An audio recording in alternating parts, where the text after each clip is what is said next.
जय श्री कृष्णा। राधे राधे।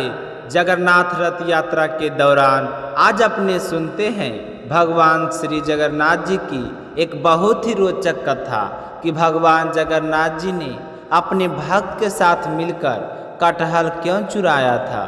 जो भी व्यक्ति इन दिनों में जगन्नाथ भगवान की कथाओं को सुनता है उसे पुण्य फलों की प्राप्ति होती है और भगवान जगन्नाथ का आशीर्वाद हमेशा उस पर बना रहता है। तो इस पावन अवसर पर अपने सुनते हैं भगवान जगन्नाथ जी की पुण्यदायी कथा। बोलिए जगन्नाथ भगवान की जय हो। आप भी कमेंट बॉक्स में जगन्नाथ जी का जयकारा लगाकर इस कथा को लाइक करें और ज़्यादा से ज़्यादा भगवान जगन्नाथ के भक्तों में शेयर करें। आपके सारे मनोरथ पूर्ण हो। रघुदास भगवान रामचंद्र का सच्चा भगत था। वह पुरी में जगन्नाथ मंदिर के सिंह द्वार के पास एक बड़ी छतरी के नीचे रहा करता था। एक बार जब वह भगवान जगन्नाथ के दर्शन करने के लिए गया तो उन्होंने जगन्नाथ के वेदी पर राम लक्ष्मण और सीता जी के दर्शन किए। उस दिन से उन्हें विश्वास हो गया कि भगवान जगन्नाथ भगवान रामचंद्र से अलग नहीं है। तो रघु ने भगवान जगन्नाथ की प्रति मैत्रीपूर्ण प्रेम साक्ष रस का विकास किया। एक बार रघु सोचने लगा कि मैं भी कोई अच्छी सी चीज़ भगवान जगन्नाथ को चढ़ाऊं जिससे भगवान जगन्नाथ खुश हो जाएं। तो सोचते सोचते उसने एक बहुत ही सुंदर माला तैयार की और माला लेकर पुजारी जी के पास पहुंच गया और पुजारी जी से कहा कि यह माला आप भगवान जगन्नाथ को चढ़ा दो। लेकिन पुजारी तो इसे हाथ में भी नहीं लगाना चाहते थे क्योंकि रघु ने केले के पेड़ के छात्रा से बनी डोरी का इस्तेमाल करके इसके अंदर किया था। उस समय जगन्नाथ के मंदिर में ऐसी चीज़ों का प्रयोग नहीं किया जाता था। तो पुजारी ने रघु से कहा दिया कि इस माला को चढ़ाना तो दूर है, मैं इसे हाथ भी नहीं लगाऊंगा। तो यह सुनकर रघु को बहुत ही दुख हुआ। वह बहुत ही दुखी मन से मंदिर से बाहर निकल आया। मंदिर से बाहर निकलते समय उसे बहुत ही निराश हो रही थी। उस दिन मंदिर के बाहर उस छतरी के नीचे वह नहीं रुका, वह सीधा अपने घर आ गया। उसी दिन शाम को पुजारी आरती समाप्त कर रहे थे तो भगवान के शयन से पहले पुजारी उन्हें एक विशेष प्रकार की पोशाक पहनाते हैं जिसे बड़ा श्रृंगार वैसा कहा जाता है। भगवान को श्रृंगारित करने के बाद पुजारी जी ने उनके शरीर पर फूलों को सजाना शुरू किया। लेकिन आश्चर्य की बात यह थी कि भगवान का शरीर एक फूल का भी नहीं बचा था। तो यह देखकर सारे पुजारी चिंतित हो गए। वह सोचने लगे कि हमसे कोई अपराध तो नहीं हो गया, लेकिन सोचने से क्या हो सकता था। सभी ने यह निर्णय लिया कि जब तक हमें पता नहीं चलेगा कि हमसे क्या अपराध हुआ है तो हम सब मंदिरों में ही सोएंगे और तब तक भोजन भी नहीं करेंगे। हम सारे पूर्ण उपवास रखेंगे जब तक भगवान अपनी दृष्टि से उन्हें अपराध के बारे में नहीं बताएं। तो निर्णय के अनुसार उसी दिन से सारे पुजारी मंदिर में ही सोने लगे और किसी ने भोजन भी नहीं किया। तो रात को भगवान जगन्नाथ मुख्य पुजारी के सपने में आए और बोले कि मेरे भक्त रघुदास मेरे लिए एक फूल की माला लेकर आया था। उन्होंने इसे बहुत ही प्रेम और भक्ति से तैयार की थी। आपने डोरे की बाहरी विशेषताओं का आकलन किया है और उसे मेरे गले लगाने से मना किया है।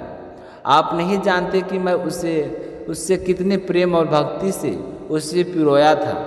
मुझे यह बिल्कुल भी अच्छा नहीं लगता जब आपको पता है कि मेरा भक्त कहाँ है। मेरा द्वार छोड़कर अपने घर में मेरा भक्त कहाँ है। मेरे द्वार छोड़कर अपने घर में दुखी हुआ पड़ा है। वह लगातार रो रहा है, उसने भोजन भी नहीं किया, वह अभी तक मेरा ही स्मरण कर रहा है।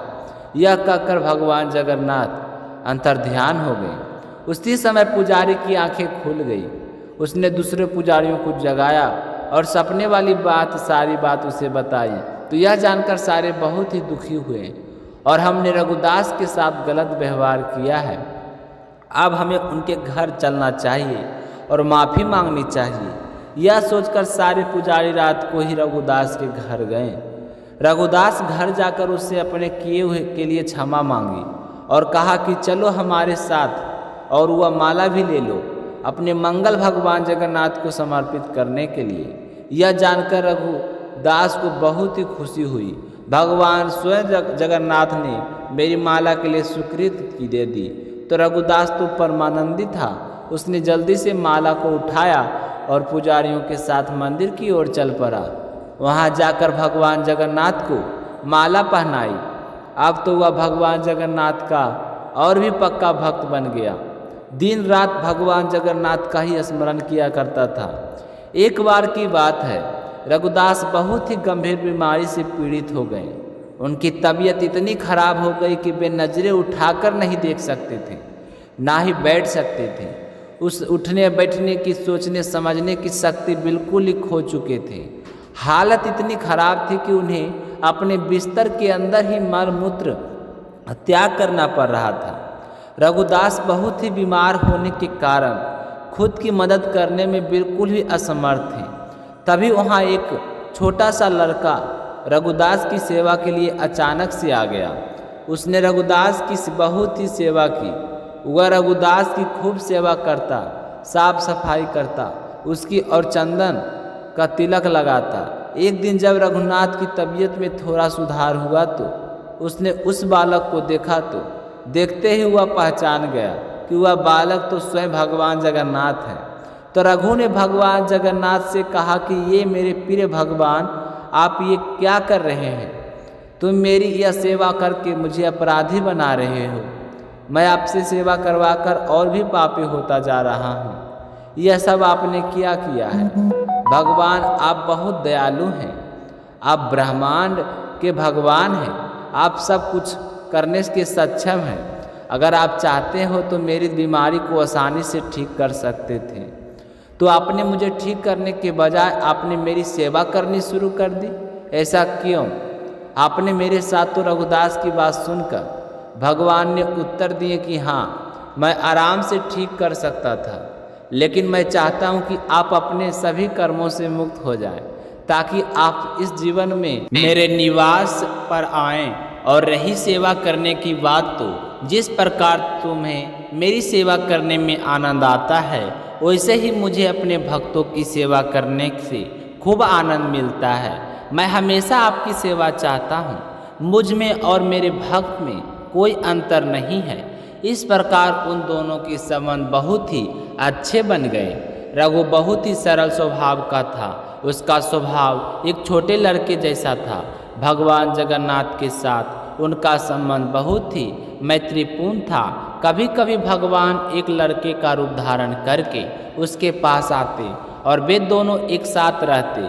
सभी लोगों को इस बात का पता था कि भगवान जगन्नाथ रघु के पास आते हैं, तो सारे लोग रघु का खूब आदर किया करते थे। एक बार जगन्नाथ भगवान रघु के पास आए और बोले कि चलो राजा के बगीचे से कटहल चोरी करके लाते हैं, दोनों साथ चलेंगे। तो रघु ने कहा कि तुम कटहल क्यों चुराना चाहते हो?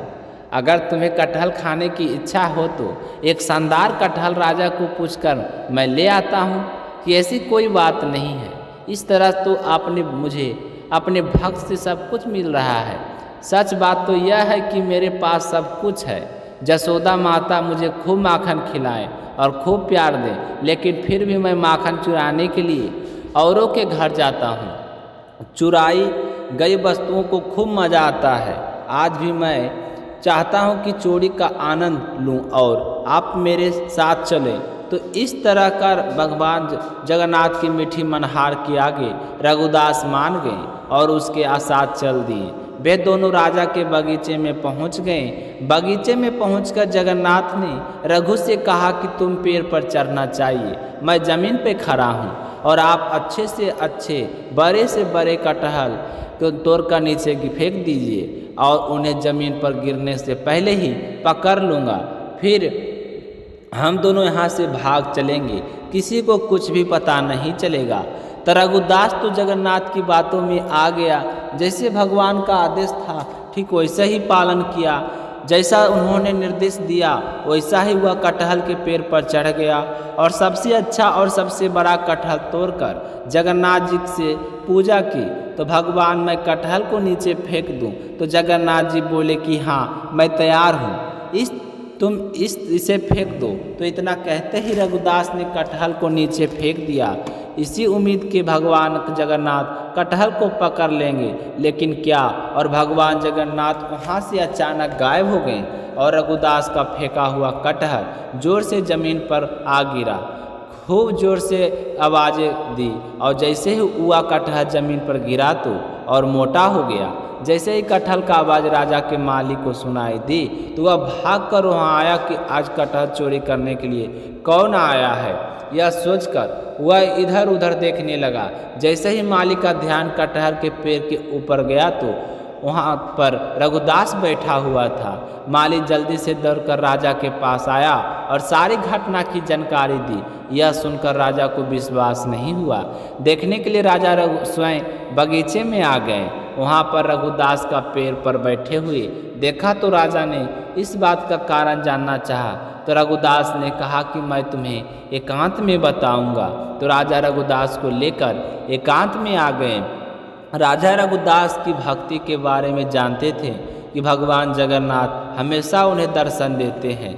जैसे ही रघुनाथ ने कटहल चोरी करने वाली बात राजा को बताई कि चोरी करने का इशारा मेरा नहीं है, यह तो मेरा भगवान जगन्नाथ का था।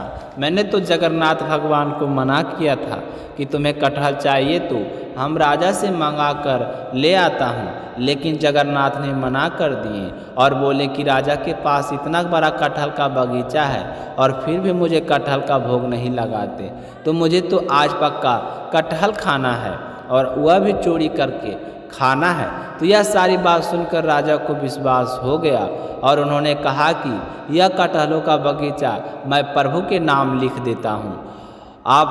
अब आप भी चाहो भगवान का भोग लगाओ, क्योंकि आप भी मेरे गुरु हैं। तो यह सुनकर रघुदास बहुत ही खुश हुए और दूसरे दिन सुबह जब रघुदास समुद्र किनारे जाते हैं तो हाँ, भगवान जगन्नाथ आते हैं और उनसे कहते हैं कि कैसे हो रही। तो रघुदास ने कहा, हम तो ठीक हैं, रात को आप ही अंतर्ध्यान हो गए थे, चोरी का एक ही कटहल नहीं ला पाए। देखिए, हम आपके लिए पूरा बगीचा ले आए हैं। राजा ने पूरा बगीचा आपके नाम कर दिया है।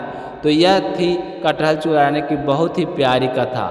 आपको सुनकर कैसा लगा कमेंट करके ज़रूर बताइएगा। साथ ही अगर आपने शिला भक्ति चैनल को सब्सक्राइब नहीं किए हैं तो चैनल को सब्सक्राइब जरूर कीजिएगा। मिलते हैं अगली कथा को लेकर, तब तक अपना ख्याल रखिएगा। जय श्री कृष्णा, राधे राधे।